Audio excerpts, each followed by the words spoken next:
आदरणीय दर्शकबिन नमस्कार। एनएसजिडी स्टुडियोबाट प्रत्येक शनिबार यसै समय प्रत्यक्ष प्रसारण हुने साप्ताहिक कार्यक्रम हङकङ नेपाली समाचार कार्यक्रमलाई देश विदेशका विभिन्न स्थानबाट हेरेर बसिरहनुहुने हाम्रा सम्पूर्ण दर्शक श्रोताहरूलाई हार्दिक स्वागत गर्दै यस कार्यक्रमका निर्देशक देवमान लिम्बू र म कार्यक्रम प्रस्तुता इन्द्र लोकसम यहाँहरूको समक्ष उपस्थित भइसकेका छौँ। दर्शकबिन अहिले हङकङमा कोरोना केही मात्रामा कम भइरहेको छ र तथापि हाम्रा जति पनि हङकङदेखि बाहिर बसिरहनुहुने नेपाली समुदायका साथीहरू र विशेष गरेर हङकङमै पनि बसिरहनुभएका केही साथीहरूले चाहिँ यो क्वारेन्टाइन सम्बन्धीको कुराहरू मलाई इनबक्समा धेरै कुराहरू सोध्नु भएको थियो र क्वारेन्टाइनको अवस्था के छ र कतिसम्म रहन्छ भन्ने कुराहरू नै उहाँहरूले सोध्नु भएको थियो र अब हामीलाई जानकारीमा प्राप्त अनुसार अथवा हामीले जुन समाचारमा बाट उद्धृत गरिएका कुराहरूलाई भन्दाखेरि हङकङमा क्वारेन्टाइनको अवस्था अहिले पनि एक हप्ता नै रहेको छ।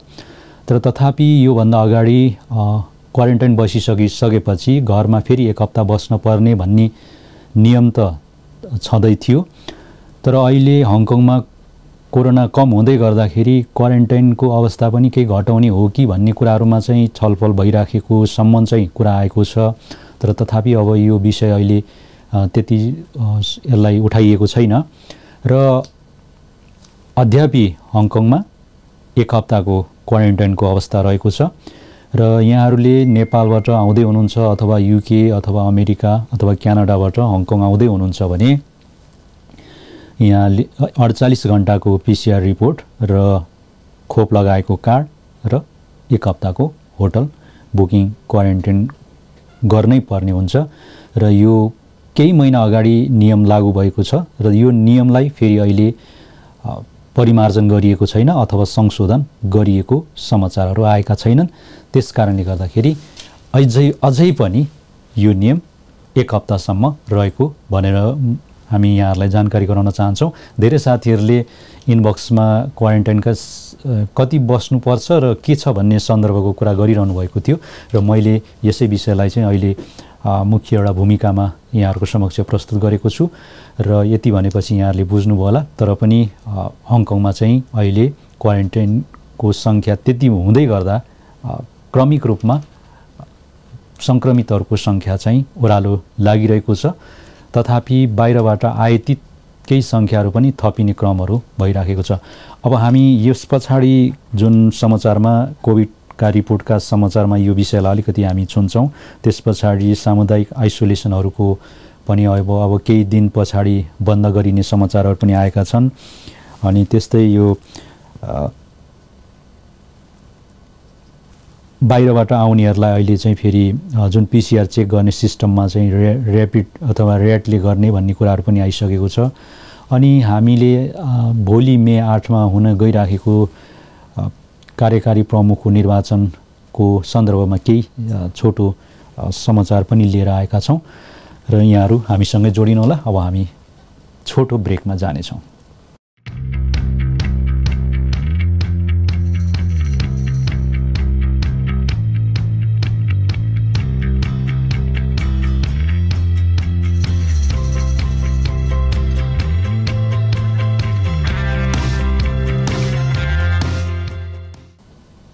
ब्रेकपछि यहाँहरूलाई स्वागत छ। दर्शकबिन हङकङमा कोभिड-19 को जुन सङ्क्रमित सङ्ख्या चाहिँ ओह्रालो लागिरहेको छ यो हामीले निरन्तर रूपमा हाम्रो फेसबुक मार्फत पनि यहाँलाई जानकारी गराइराखेका छौँ र हङकङमा अहिले धेरै सार्वजनिक स्थानहरू पनि खोकुलो हुँदै गइराखेको छ। रेस्टुरेन्टहरूको व्यवसायहरूलाई पनि सञ्चालन गर्ने क्रममा केही खोकुलो बनाइसकिएको अवस्था छ। स्पोर्ट्स सेन्टरहरू पनि खुलिएको अवस्था छ र स्विमिङ पुलहरू पनि खुल्ने कुराहरू छन् र तर यो विषय भइरहँदा र स्कुलहरू पनि सञ्चालन भइराखेका छन् र आयातित बाहिरबाट पनि हङकङमा आउनेहरूको सङ्ख्या चाहिँ अहिले दिनानुदिन बढिरहेको छ। यस्तो अवस्थामा कोभिडको सङ्क्रमितको जुन अवस्था चाहिँ अहिले स्थिर रहेको छ। यो गत हप्तादेखि नै 300 को हाराहारीमा नै रहेको छ। 300 देखि घटेको छैन। एकचोटि 290 मात्रै भएको थियो, त्यस पछाडि 320, 24, 44 यस्तैको हाराहारीमा यो अवस्थामा रहेको छ। र हिजोको रिपोर्ट अनुसार चाहिँ कोभिड-19 को सङ्क्रमितको सङ्ख्या 324 जना देखिएको छ भने मृत्यु चाहिँ 11 जना भनेर त्यो रिपोर्ट आएको छ। र हङकङमा कोभिड-19 को सुरुवातीदेखि अहिलेसम्म आइपुग्दा हङकङमा जम्मा 12,05,717 जना चाहिँ सङ्क्रमित भएका छन् भने मृत्यु चाहिँ 9,333 जना भएको यो रिपोर्ट चाहिँ हिजोसम्मको आएको छ।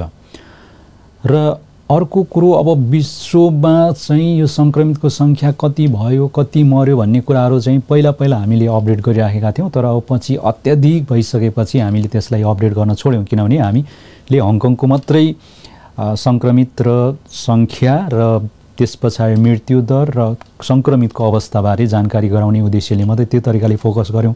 तर आज चाहिँ मैले अलिकति विश्व स्वास्थ्य सङ्गठनले जब विश्वमा यो कोरोना भाइरस सङ्क्रमित भइसकेपछि मृत्यु चाहिँ कति भयो भन्ने कुराहरू आँकडा हिजोस्ति भर्खरै निकालेको छ, त्यो चाहिँ मैले यहाँहरू समक्ष जानकारी गराउने उद्देश्यले ल्याएको छु। र विश्वमा अहिलेसम्म चाहिँ मर्नेहरूको सङ्ख्या 13.3 मिलियनदेखि 16.6 मिलियन अथवा 1,30,00,000 देखि 1,60,00,000 सम्मको प्रत्यक्ष या अप्रत्यक्ष रूपमा मृत्यु भएको भनेर चाहिँ सार्वजनिक गरेको छ। र आधिकारिक रूपमा केही कम देखिएको छ, तर अप्रत्यक्ष रूपमा पनि त्यत्तिकै अवस्थामा चाहिँ मृत्यु भएको आँकडासहित उनीहरूले अहिले विश्व स्वास्थ्य सङ्गठनले त्यो तरिकाको रिपोर्ट जनाएको छ। र सङ्ख्यामा चाहिँ मृत्यु बढी गरेर 57% पुरुषहरूको मृत्यु भएको छ भने महिलाहरूको सङ्ख्या चाहिँ 43% रहेको भनेर बताइएको छ। र अलिकति कम इन्कम भएका राष्ट्रहरूमा यो कोरोना सङ्क्रमितबाट अत्याधिक रूपमा मृत्यु भएको भनेर बताइएको छ। र यो रह्यो अहिले विश्वमा पनि यति धेरै मान्छे मरेको छ यो हङकङको सहित जोडेर, त्यस कारणले गर्दा कति धेरै मान्छे क्षति भयो भन्ने कुराहरू यो जुन आँकडालाई पनि देखाउँछ। तथापि अहिले पनि यो सङ्क्रमितको नयाँ भेरिएन्टहरू उत्पत्ति भइराखेका छन्, त्यस कारणले गर्दा हामीले निरन्तर रूपमा स्वास्थ्यसँग ख्याल गर्नुपर्ने हुन्छ, हेरचाह गर्नुपर्ने हुन्छ, जोगिनुपर्ने चाहिँ निरन्तर रूपमा यहाँहरूले गर्नुपर्ने हुन्छ। त्यही हामी यहाँहरूलाई जानकारी गराउन चाहन्छौँ। त्यस्तै सामुदायिक आइसोलेसन स्थानहरू जो कोभिड-19 सङ्क्रमित अत्यधिक भइरहेको बेला हङकङले केही आइसोलेसन सेन्टरहरू, हेल्थ सेन्टरहरू सञ्चालन गरेको थियो। त्यो सञ्चालन चाहिँ निरन्तर रूपमा रहिरहेको बेला अब अहिले कोभिड-19 कम हुँदै गर्दाखेरि हङकङ सरकारले यो सामुदायिक सेवाहरू चाहिँ आउँदो बिहिबारबाट लगभग टोटली बन्द गर्ने भएको छ। र बन्द गर्दै गर्दाखेरि लगभग त्यसमा 6,000 स्वास्थ्य कर्मीहरू बेरोजगारी हुने आँकडा आएको छ। हङकङको इतिहासमा यति लामो जुन बेरोजगारी अथवा ठुलो सङ्ख्यामा बेरोजगारीहरूको यो पहिलो भनेर रिपोर्ट आएको छ। र हङकङको विधायकहरूले यो जुन 4-6,000 जति बेरोजगार हुँदै गर्दा उनीहरूलाई व्यवस्थापन गर्नुपर्छ भनेर हङकङ सरकारको तर्फबाट त्यो आवाज उठाइराखेको भनेर समाचार आएको छ। र ती बन्द गरिएका जुन स्वास्थ्य पोस्टहरू यदि फेरि हङकङमा 6औँ लहर आएमा फेरि पुनः सञ्चालन गरिने भनेर जानकारी आएको छ। र अहिले हङकङमा चाहिँ निकै कम सङ्क्रमित सङ्ख्या देखिएका कारणले केही कुराहरू चाहिँ अब बन्द पनि हुँदैछन्। र पारी चाइनाबाट आएका स्वास्थ्य कर्मीहरूको पनि अहिले हङकङ सरकारले बिदाई गरिसकेको समाचारहरू आएका छन्। त्यस्तै सोमबारबाट हङकङमा बाहिरबाट आउने जो कोही हङकङका रेसिडेन्ट र जो घुम्न आउने भिजिटरहरू हङकङमा आउँदै प्रवेश गर्दै गर्दा PCR चेक सिस्टममा अहिले नयाँ एउटा यसलाई अपग्रेड गरिएको छ। किनभने पहिला PCR चेक गर्दाखेरि घन्टौँसम्म बस्नुपर्ने थियो र 24 घन्टासम्म एयरपोर्टमा बसेको रेकर्डहरू हामीसँग छन्। त्यस कारणले गर्दा अब त्यसबाट मुक्त गर्नको लागि हङकङ सरकारले अहिले रेडबाट ऱ्यापिड एन्टिजेन टेस्टबाट हङकङको आगमन जुन कक्षमा यो व्यवस्था गर्ने भनेर यो सूचना आइसकेको छ र आउँदो सोमबारबाट यो कार्यान्वयन हुनेछ। यस हिसाबले गर्दाखेरि अब हङकङमा बाहिरबाट आउनेहरूले पनि धेरै लामो समयसम्म एयरपोर्टमा PCR रिपोर्टको लागि बस्नुपर्ने पर्खिनुपर्ने अवस्था नरहेको समाचारहरू आएको छ। तथापि यो चेक गर्दै गर्दाखेरि पोजिटिभ देखिएमा सरकारी आइसोलेसनमा लगेर उनीहरूलाई राखिनेछ र मकाउ र चाइनाबाट आउने व्यक्तिहरूका लागि यो नियम लागू नहुने भनेर सार्वजनिक भएको छ। अब हामी छोटो ब्रेकमा जान्छौँ।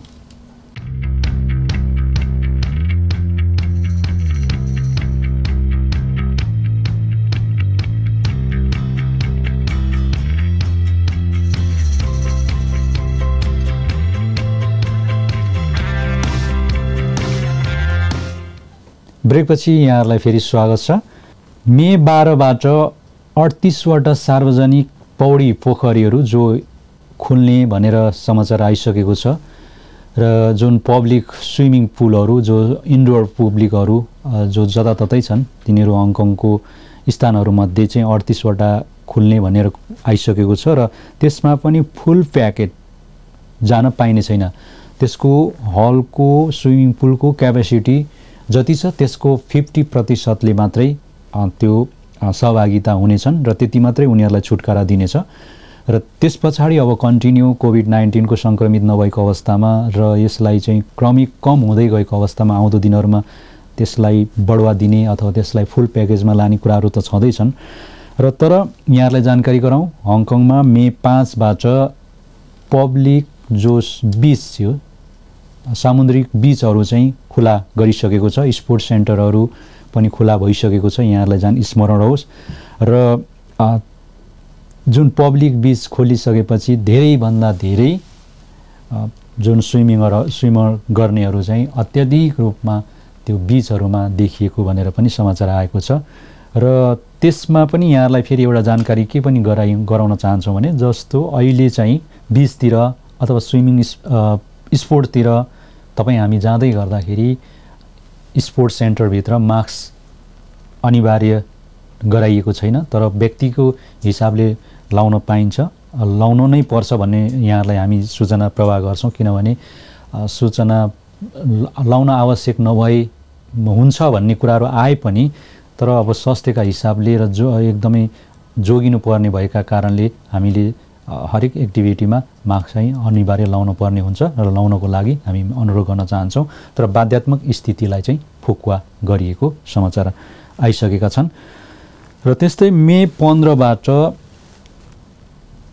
यो पूर्वी रेल लाइन क्रस हार्बर सञ्चालन हुँदैछ। यो हुङगामबाट एडमिरल्टीको रेल सञ्चालन हुँदैछ र यसमा यहाँहरूलाई जानकारी गराउँ जस्तो यो MLR भन्छ यो MTR जस्तै देखिन्छ। यो जुन अहिले तपाईँले स्क्रिनमा देखिरहनु भएको छ यसको इतिहास चाहिँ अब हिजोबाट च्याप्टर क्लोज भएको भनेर आइसकेको छ किनभने 1984बाट यो जुन MLR यो ट्रेन सञ्चालनमा थियो हङकङमा त्यसलाई चाहिँ हिजोबाट विस्थापित गरिएको छ। 12वटा यस्ता ट्रेनहरूलाई चाहिँ विस्थापित गरिएको छ र आउँदो दिनबाट नयाँ सिस्टमका ट्रेनहरू हङकङमा सञ्चालन हुने भनेर जानकारी आइसकेको छ र त्यो ट्रेनलाई बिदाई गर्नको लागि किनभने अब 40 वर्षदेखि सञ्चालनमा आएको ट्रेन हिजोबाट बन्द गरिँदाखेरि धेरै त्यसमा यात्रा गर्ने अथवा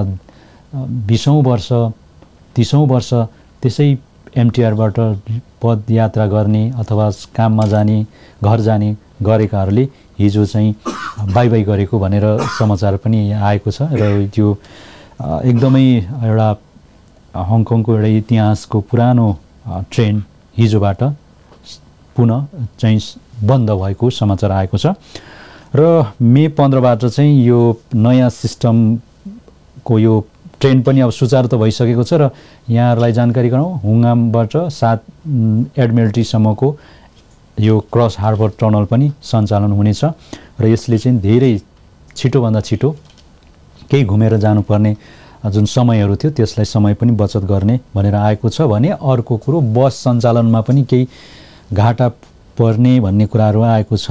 अब बस किनभने ट्रेन चलिसकेपछि सिधै गइसकेपछि बसबाट घुमेर जाने जुन एउटा अहिले अवस्था थियो त्यो चाहिँ मुक्त हुनेछ भनेर आइसकेपछि बसहरूमा पनि केही कम्पनीहरू घाटा जाने भन्ने कुराहरू पनि समाचार आएका छन्। यो भयो आफ्नो आफ्नो तरिकाको समाचारहरू आउने कुराहरू भए र त्यसकारणले गर्दाखेरि यो लामो इतिहास बोकेको ट्रेन हिजोबाट बन्द भएको समाचार पनि आएको छ। त्यस्तै अवैध रूपमा चुरोट बिक्री गरेको यो जुन यो ई सिगरेट बिक्री गरेको अभियोगमा 2 जनालाई हिजो अस्ति बुधबार चाहिँ प्रहरीहरूले गिरफ्तार गरेको छ मङ्कबाट। उनीहरूको साथबाट चाहिँ 94वटा निकोटिन उक्त इलेक्ट्रिक चुरोटको कारतुस र 74वटा धूम्रपान यन्त्र बरामद गरेको समाचार आएको छ र यहाँहरूलाई जानकारी गराउँ, हामीले यो समाचार पहिला नै समाचार भनिसकेका थियौँ। यो अहिले ई सिगरेट अथवा यो हुक्का चिलिमहरूको व्यापारहरू हङकङमा टोटल्ली बन्द गरिएको छ र यदि यसको कारोबारमा लागेको देखिएमा पाइएमा $50,000 जरिमानासहित जेल सजाय भोग्नुपर्ने भनेर हामीले अस्ति नै भनिसकेका थियौँ र त्यसको यो अप्रिल 30बाट यो टोटल्ली हङकङमा प्रतिबन्ध लागिसकेको छ र यहाँहरूलाई जानकारी होस्, यहाँहरूले यस्ता किसिमका सामग्रीहरू यदि नेपालबाट ल्याउँदै हुनुहुन्छ अथवा हङकङबाट नेपाल लाँदै हुनुहुन्छ भने यस्ता किसिमका सामानहरू नलगेकै राम्रो भनेर हामीले यहाँलाई जानकारी गराउन चाहन्छौँ। त्यस्तै अलिकति जाउँ अब हामी मे 8 भोलि आइतबारका दिन हङकङमा कार्यकारी प्रमुखको निर्वाचन हुँदैछन्। अथवा यो कार्यकारी प्रमुखको निर्वाचन हुँदै गर्दाखेरि त्यसका उम्मेदवार जोन लीका बारे केही छोटो म यहाँहरूलाई जानकारी गराउन चाहन्छु। जोन ली ल इन्फोर्स लागू गराउने डिपार्टमेन्टबाट आएका व्यक्ति हुन्। उनी चाहिँ अहिले हङकङमा अब अहिले एक्ला उम्मेदवार रहेका छन् भने उनको जन्म 1957 मा भएको थियो र उनी 1977बाट प्रहरीमा भर्ती भएका थिए। त्यस पछाडि निरन्तर रूपमा उनी सर्भिस हुँदै गर्दाखेरि 2012 सम्म आइपुग्दाखेरि उनी डेपुटी पुलिस कमिसनर भएका थिए र 2012 को डेपुटी पुलिस कमिसनर हुँदै गर्दाखेरि सर्भिस गर्दै गर्दाखेरि त्यति बेलाका कार्यकारी प्रमुख CY ल्युङले उनलाई सेक्रेटरी फर सेक्युरिटीमा मनोनित गरेका थिए र त्यस पछाडि उनी 2017 मा जब वर्तमान क्यारी लाम चाहिँ कार्यकारी प्रमुख भइसकेपछि उनलाई फेरि क्यारी लामले 2017 मा सेक्रेटरी फर सेक्युरिटीको चिफ बनाएर मनोनित गरेका थिए 17 मा। त्यस पछाडि हङकङको आन्दोलन भयो। आन्दोलनलाई चाहिँ जुन प्रदर्शनकारीहरूलाई एउटा निस्तेज बनाउन महत्त्वपूर्ण भूमिका खेलेको भन्ने कुराहरू आएका छन् र उनको त्यस आन्दोलनलाई चाहिँ निस्तेज पार्न ठुलो भूमिका रहेको भनेर कुराहरू पनि समाचारमा आएका छन् र त्यो जानकारीमा पनि छ।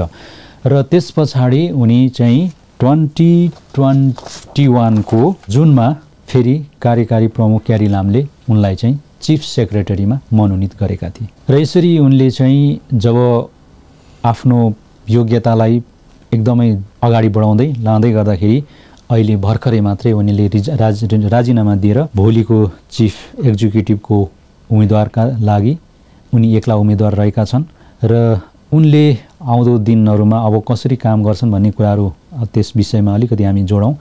जस्तो अहिले हङकङको यो चिफ एक्जिक्युटिभ का लागि निर्वाचन समिति 1500 जना निर्वाचन समिति रहेका छन्। 1500 निर्वाचन समितिबाट चिफ एक्जिक्युटिभको निर्वाचन हुनेछ र त्यसमा 751 भोट ल्याएपछि विजयी हुनेछ भनेर भनिएको छ। तर उनलाई चाहिँ अग्रिम यो मनोनयन क्रममा नै 786 जनाले उनको मनोनयन गरिसकेका कारणले गर्दा उनको अत्यधिक बहुमत हुनेछ र नभए पनि अब एक्ला उम्मेदवार भएका कारणले जोन ली नै हङकङको चिफ एक्जिक्युटिभ बन्ने भएका छन्। अब उनी आइसकेपछि हङकङमा कस्तो किसिमको स्थिति रहला भन्ने कुराहरू जनमानसमा गुनासो रहनु अथवा त्यसका कौतूहलता रहनु, अब खोजिरहनु स्वाभाविकै हो। हङकङका जनताहरूलाई पनि त्यो खोजी कौतूहलता रहन्छ। तर विशेष गरेर उनी चाहिँ अलिकति हार्डर लाइनको रूपमा मानिएको छ र उनले के पनि भनेका छन् भने 1 कन्ट्री 2 सिस्टमलाई म अद्यापि पालन गर्छु, तर हङकङको नियमलाई चाहिँ हामीले पालन गर्नुपर्छ र नियम जुन हङकङको यो देखिएका जति पनि विगतका सामाजिक जुन घटनाहरू थिए अथवा बाहिरबाट सञ्चालित भएर हङकङमा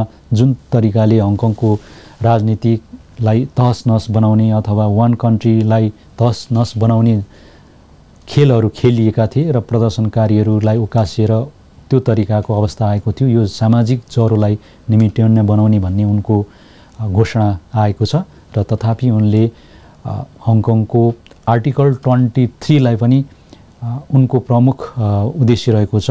आर्टिकल 23 लाई चाहिँ हङकङमा कार्यान्वयन गर्ने अथवा आफ्नै आर्टिकल 23 भनेको विदेशी साँठगाँठसँग जति पनि रिलेटेड भएका केसहरूलाई हङकङकै कानुनद्वारा कारबाही गरिने भनेर र जति पनि विदेशी साँठगाँठसँग सम्बन्ध राख्ने प्रक्रियाहरूलाई चाहिँ देशद्रोहको रूपमा मानिने भनेर त्यो तरिकाको एउटा आर्टिकल 23 नियम छ। त्यो नियमलाई चाहिँ कार्यान्वयन गर्ने भनेर उनको उद्घोष आइसकेको छ। सबभन्दा ठुलो प्राथमिकता उनको त्यो रहेको छ भने अर्को कुरो हाउजिङ समस्याहरूलाई पनि समाधान गर्ने र त्यस्तै आउँदो 5 वर्षभित्र हङकङलाई एकदमै ऊर्जावानको एउटा राष्ट्रको रूपमा स्थापित गर्ने भनेर उनले घोषणा गरेका छन् र यसरी घोषणा गर्दै गर्दाखेरि उनको एउटा जुन कार्यशैली आउँदो समयमा कसरी अगाडि बढ्नेछन् त्यो हेर्न बाँकी नै छ। तथापि उनले आफ्नो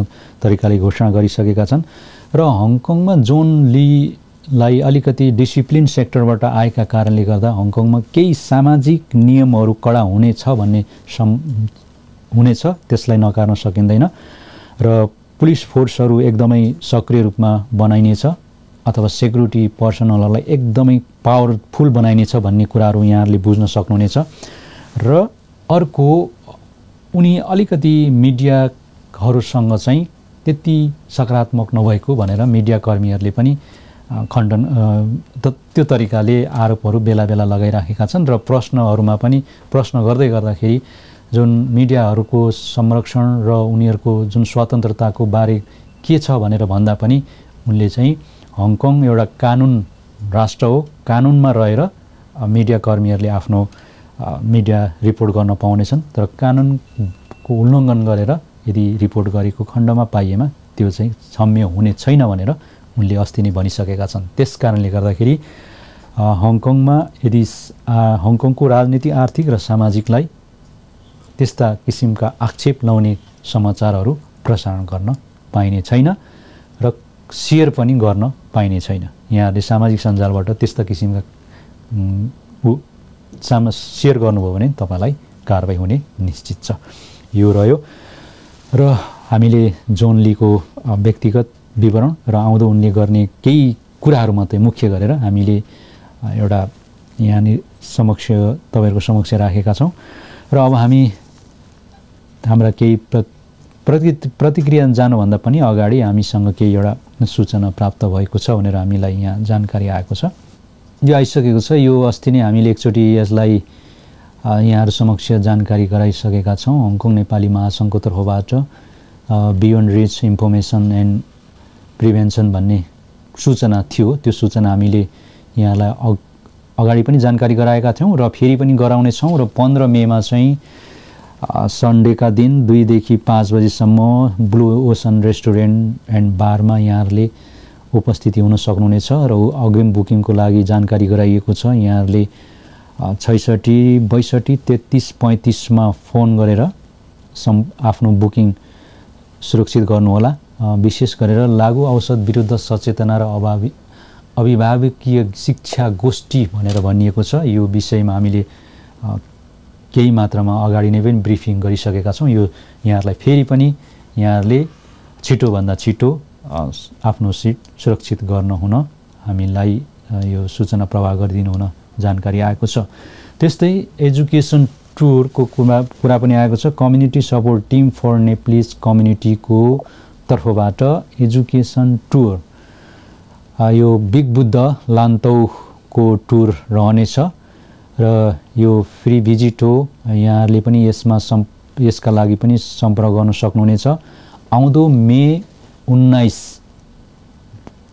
बिहिबारका दिन यो ठाउँमा लगिनेछ र बिहानको 10 बजेदेखि 5 बजेसम्म यो घुमफिर अथवा भिजिट रहनेछ र यसका लागि चाहिँ यहाँहरूले हङकङ नेपाली महासङ्घको सम्पर्क कार्यालय सम्पर्क नम्बर 35 47 24 15 र 66 44 95 94 मा सम्पर्क गर्न सक्नुहुनेछ। यो चाहिँ हङकङ नेपाली महासङ्घ र स्पोन्सर चाहिँ होम एफेयर्स डिपार्टमेन्टबाट रहेको छ भने यसलाई सञ्चालन गर्नको लागि community support team for Nepalese कम्युनिटीले गरिरहेको छ र यसमा पनि यहाँहरूले एकदम राम्रो बनाइएको छ। अहिले त्यो भित्र बारिएकोहरू पनि खुलाइएको जस्तो देखेको छु, किनभने म 1 महिना भयो त्यहाँ नगएको। पहिला चाहिँ बारेको थियो, अहिले बारेर रोगन गर्दै थियो, तर अहिले सायद सम्भवतः तल निकै आदि नै खुलाइसकेको थियो र टोटली खुलाइसकेको छ भने अझै अहिले चाहिँ हेर्नको लागि अत्यधिक सुन्दर मानिन्छ र यसका लागि यहाँहरूले चाहिँ तुरुन्तै हङकङ नेपाली महासङ्घको कार्यालयमा सम्पर्क गर्न सक्नुहुनेछ।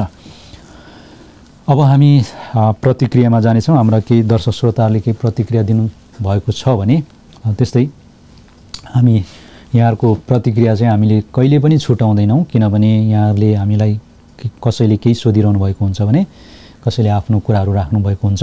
त्यस्तै गुरुङ बुद्धि गुड मर्निङ सर भनेर भन्नुभएको छ, यहाँलाई गुड मर्निङ। पूर्ण गुरुङ तमु गुड मर्निङ दाई भनेर भन्नुभएको छ, गुड मर्निङ।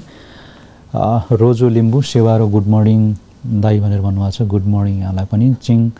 चाङमी हाङमा इङनाम सेवारो दाजु भनेर भन्नुभएको छ, सेवारो। शशि लिम्बू सेवारो भनेर भन्नुभएको छ, यहाँलाई पनि सेवारो। थापा मगर दिल गुड मर्निङ हजुर भनेर भन्नुभएको छ, गुड मर्निङ। लाजेमा लिम्बू बहिनीले पनि हेरिरहनु भएको छ, लाबुङ लिम्बू जीले पनि हेरिरहनु भएको छ। त्यस्तै तेज थुपोको थेबे लिम्बू गुड न्युज सेवारो काका भनेर भन्नुभएको छ, सेवारो भतिजलाई पनि। त्यस्तै लाजेमा लिम्बू अनि त्यस्तै चोङबाङ गीता सेवारो दाजु भनेर भन्नुभएको छ, सेवारो। पूर्ण लिम्बू गुड मर्निङ सर भनेर भन्नुभएको छ, यहाँलाई पनि गुड मर्निङ। गुड न्युजहरू थ्याङ्क यू सर भनेर भन्नुभएको छ, यहाँलाई पनि धन्यवाद। चिना वनिम लिम्बू सोल्टिनीले पनि हेरिरहनु भएको छ, यहाँलाई पनि धेरै धेरै धन्यवाद। त्यस्तै सानो Rai Chhetri good morning sir भनेर भन्नुभएको छ, गुड मर्निङ। त्यस्तै हङकङ नेपाली महासङ्घका अध्यक्ष रिता गुरुङजीले पनि हेरिरहनु भएको छ, धन्यवाद सूचना प्रसारण गरिदिनु भएकोमा भनेर भन्नुभएको छ, यहाँलाई पनि धन्यवाद। त्यस्तै मधु लिम्बू सेवारो हजुर भन्नुभएको छ, यहाँलाई पनि सेवारो। किशन सिंह बराल थापा झोरले सेवारो थ्याङ्क यू फर इन्फर्मेसन भनेर यहाँहरूले भन्नुभएको छ, धेरै धेरै धन्यवाद। त्यस्तै सीता गुरुङजीले फेरि कमेन्ट थप्नु भएको छ, you are people doing good job भनेर भन्नुभएको छ, धेरै धेरै धन्यवाद रिताजी। त्यस्तै दैनिक Dinang Thulung Rai good morning sir भनेर भन्नुभएको छ, यहाँलाई पनि गुड मर्निङ।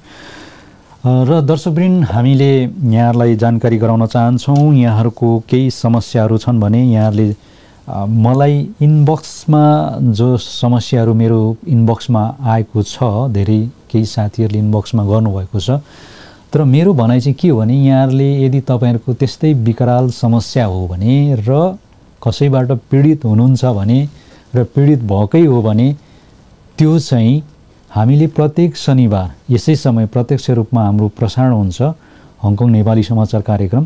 त्यो कार्यक्रममा तपाईहरुले हामीलाई डाइरेक्ट कल गर्न सक्नुहुनेछ। यदि तपाईहरुको समस्या पीडित हुनुहुन्छ भने तपाईहरुले कसैले पीडा दिनुभएको छ भने यहाँहरूले डाइरेक्ट कल गर्न सक्नुहुनेछ।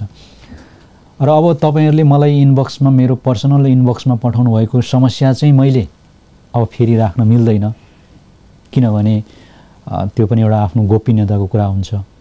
अब पीडा छ यस्तो भयो भनेर भन्नुहुन्छ, अब मैले त्यो आफ्नो इनबक्सबाट निकालेर तपाईँहरूलाई फेरि यहाँ राख्दिनँ, अलिकति त्यो एउटा मिल्दैन पनि। यदि त्यस्तो समस्या नै हो भने डाइरेक्ट यहाँहरूले कल गर्न सक्नुहुनेछ। हामीसँग त्यहाँ कल नम्बर पनि छ, तपाईँहरूले स्क्रिनमा देख्न सक्नुहुनेछ। र अर्को कुरो कमेन्टमा पनि यहाँहरूले आफ्नो जुन कसले के समस्या दिएका छन् ती समस्याहरू यहाँहरूले निर्धक्कसँग राख्न सक्नुहुनेछ। राख्नु होला पनि म भनेर भन्न चाहन्छु। र त्यस्तै यहाँले Kumar Bomjan good morning sir भनेर भन्नुभएको छ। यहाँलाई गुड मर्निङ। लामा अनु दाहाल नमस्ते गुड मर्निङ भनेर भन्नुभएको छ। यहाँलाई पनि गुड मर्निङ र साथै धन्यवाद। र यति भन्दै आजको हाम्रो हङकङ नेपाली समाचार कार्यक्रमबाट यस कार्यक्रमका निर्देशक देवमान लिम्बू र म कार्यक्रम प्रस्तुता इन्द्र लोक्सम यहाँहरूको समक्ष बिदा लिन चाहन्छु। हवस् त, नमस्ते।